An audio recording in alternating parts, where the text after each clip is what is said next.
Today I'm going to be talking about the Communist Party of the United States history and what it envisions in the United States.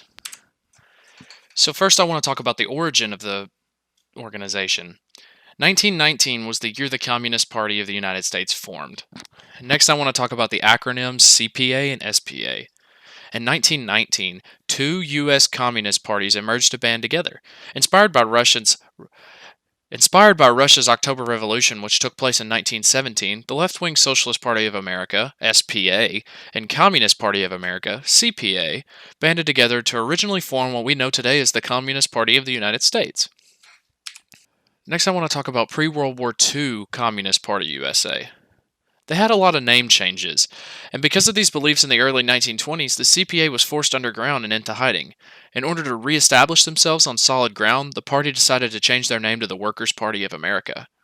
Finally, the Communist Labor Party of America, CLP, joined forces with a branch of the CPA in order to establish the name we know today as the Communist Party of the United States of America in 1929. This brings me into my subpoint, influence from other organizations. During the 1920s, the CPUSA's trade union arm, the Trade Union Educational League, promoted industrial unionism vis-a-vis the craft union-oriented American Federation of Labor.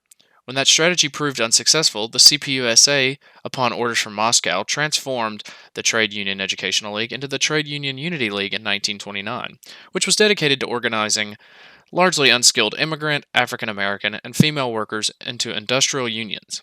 Although the Trade Union Unity League was not nearly as successful as the AFL, it did provide a training ground for CPUSA organizers when they became active in the Congress of Industrial Organizations unions, with the acronym CIO. Next, I want to talk about post-World War II. They had a lack of support, and this categorized from three different subpoints. Anti-Soviet sentiment. After the end of World War II, and with the upcoming Cold War already peeking its head, people were already beginning to form an anti-Soviet sentiment. This evolved into many people attacking the CPUSA, which hurt the organization tremendously.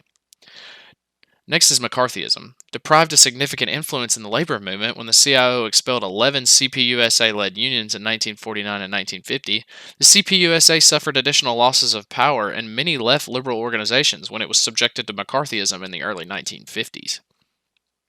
And finally, other factors.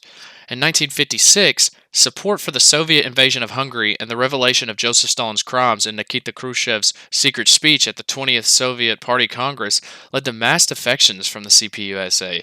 Although communists held leadership positions in several anti-Vietnam War organizations during the 60s and 70s, they exerted little sway in the U.S. labor movement. Next, I want to talk about what the party is today. They believe they have an inevitable victory, which is kind of funny. Many people today are more open to the views of communism and its teachings because their lack of education on American and world history. This is allowing for an increased support for the ferocious organization, but if these young adults would use their brains a little, maybe they would understand that communism is not a possible solution. It has never worked before, and it's never going to. Next, I want to take a second to just watch this short snippet of a video on the impact of communism in the United States.